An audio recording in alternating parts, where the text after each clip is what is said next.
Hey guys, thanks for joining me. This is Amateur Collector Plus One, and today we're going to be doing a review of the Citizen Signature Collection Eco Drive. This is the BL5446-01E Citizen Eco Drive model. I'll have the model number also in the additional information for the video below. Now, I like to do this review and divide it up into two parts, talk about the physical characteristics of the watch and then get into the functionality of it. So first off, the case material itself. This is a stainless steel case.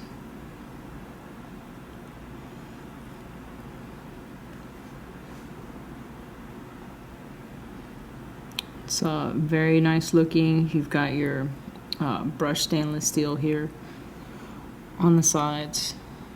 The glass is a sapphire dual-coated anti-reflective crystal.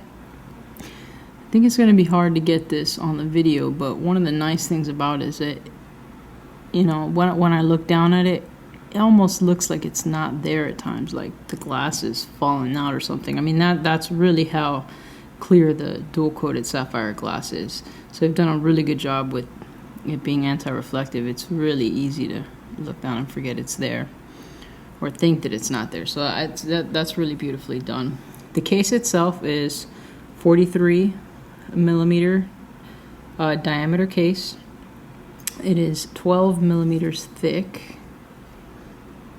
so it's not too thick. I mean, it's more pronounced than other dress watches, but it's not thick at all, coming in at 12 millimeters. The band itself is a 22 millimeter band. The band that came on this particular one is a crocodile leather band.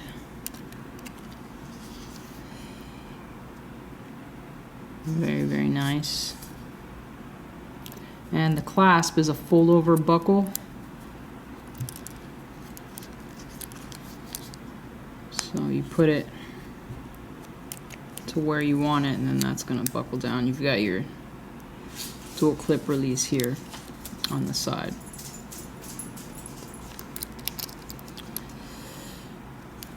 Got your crown here. It is not a screw down crown, so just a regular push-in crown. And then you've got your operational buttons, two buttons here on the side. They're going to help control some different functions on the watch itself, which we'll kind of get into a little bit later. The display itself is an analog display. It doesn't have the numbers on the face, as you can see, but it has the hour markers on it. It's got the bezel here, which is a unidirectional bezel, so that moves in just one direction. The bezel itself is kind of decorated, obviously, to match the dial. It's black here, and it's got the kind of gold coloring. And then you've got your shine silver, or your shine stainless steel on it. The dial itself has a black dial with the hour markers, outlined kind of the same gold color that's on the bezel. It does have your date display on it. And then you've got your three sub dials. All right, the annotations that are on the dial pertain to the functions that the watch does, which we'll get into a little bit later. The sub dials themselves, which I think is kind of nice, is a shinier black kind of display than the main portion of the dial. Kind of helps it pop out a little, makes it a little bit easier to read, and just provides some nice differentiation to the black primary dial that you're looking at.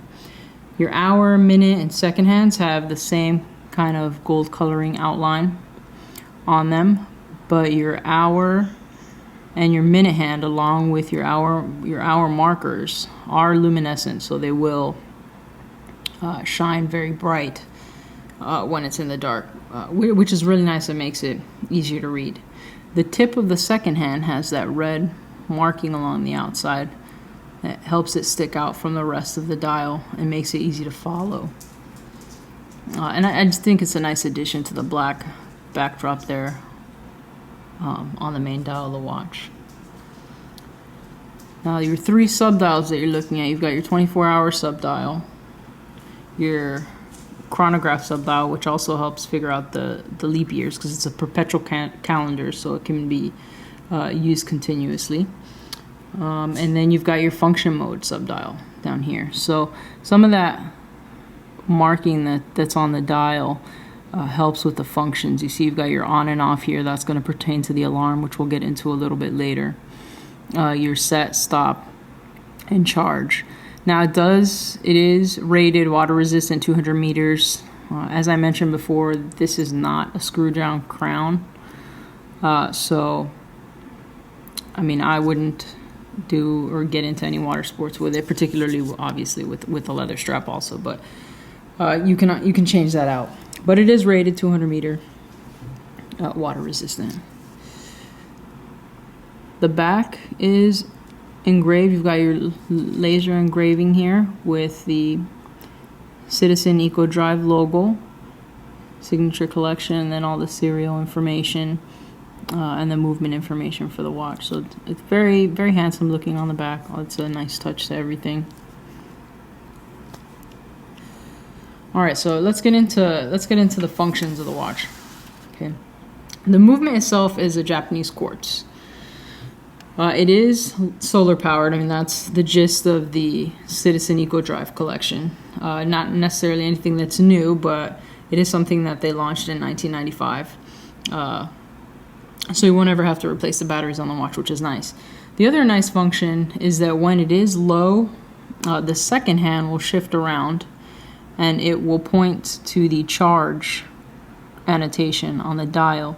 So you'll know that you need to expose it to light. And it doesn't have to be sunlight, which is actually pretty nice. The Eco Drive can charge with almost any light source, which makes it pretty functional. You don't just have to kind of set it on the windowsill. You have lots of other options with the lighting to charge it.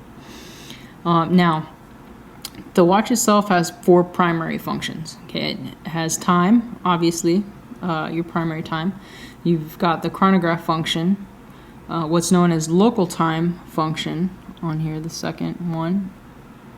It's on both sides there, which allows you to have a secondary time zone, and then the alarm. So the way that it works to operate the different functions of the watch is that you pull out the crown to its first position and you shift the hand on the function subdial to what you want to use. So if you, right now it's in time, which means it's basically the primary function of the watch. Then you shift it over to chronograph mode. You would push the crown back in. You use the top button here, A, to engage the chronograph.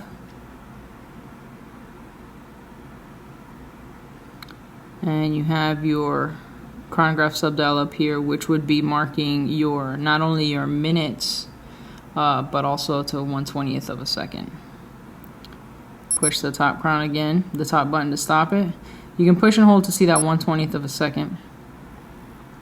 And then you push and hold to reset your chronograph. All right, so now you pull the crown back out to the first position, and you can go into the local time function. So you change the function hand on that subdial to local time and push it in. Now this is going to shift now to the second time zone that you will have set it to. So I've got my secondary time zone set to Zulu time, so that's what's in what it's in the process of doing. It's going to go ahead and go to that second function that I've set it to, a second time zone that I've set it to. So it's actually really cool. It will change the date also if it's 1 day ahead or behind, depending on your time zone. One thing to kind of note about it is that it can change time zones based on hours only. So if your time zone is 1 hour or 2 hours ahead, it's going to be able to mark that pretty well. But there are some time zones that would require differences in more than just the hour hand, that would require, being an hour and a half ahead or behind. And some of those time zones, Iran, Afghanistan, India, and Central Australia. So if it's a time zone that you'd want to set for any of those, you know, it's not something you'd be able to do with this particular model, because it's only going to let you change time zones based on hour differences, not those hour and 30-minute differences or 30-minute differences. So I think it'd be a little more functional if it could also do that as well. All right, so now when you were done with that and you wanted to shift back into your primary time zone, you could just shift the function hand back to time, and it will move the time back into your regular time zone. The last function that's on here is the alarm function. Okay, so it's going to allow you to set an alarm that's going to beep for 15 seconds at that same time every single day. Now, the alarm you can only use the alarm function with your primary time function. So for that local time or your secondary time zone, you're not going to be able to set an alarm. It'll just be for your primary time zone. Now, when you're getting ready to set the alarm, okay, you do the same thing, pull the crown out, shift over to the alarm function, and you'd be able to set the alarm that you wanted. Okay, it'll be able to tell you if it's on or off too, so you'll kind of know. All right, I'm going to move this back to my time function and push my crown in. Now the alarm's not very loud. Like I said, it will beep for 15 seconds. You know, just the fact that it's not very loud, I mean, I don't think you'd be able to use it to wake yourself up in the morning, but you could certainly use it as a daily reminder for something. You know, it'd be enough to kind of let you know what time it is.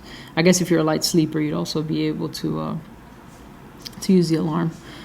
So that pretty much wraps up the functions. I mean, setting everything for it and getting it all set up. It's got a very good instruction manual that will walk you through all that information.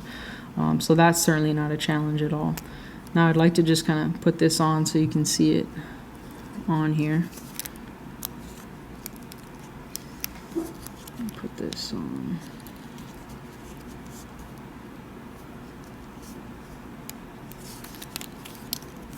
I've got a 7-inch wrist. So, I mean, it does fit quite nice. You know, I like my watches a little bit bigger. Not that this is, you know, a very, very, I'd say it's about on the larger side. It is 43 millimeters. So for me, this is probably about as big as I go watch-wise. It's very comfortable to wear. One of my favorite things about it is that crystal being so incredibly see-through.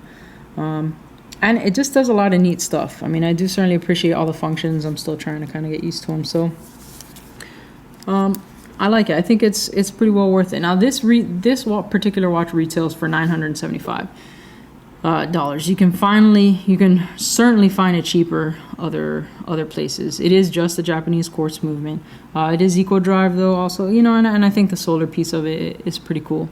And I really enjoy all the functions of it. So all in all, I think it's a great purchase if you're looking for something that's got some functions that are a bit different, something else to play with. It's got some nice weight to it, which I appreciate, and I love the alligator leather strap. I think it's really nice. So certainly something that I'm happy with, and like I said, you can find it.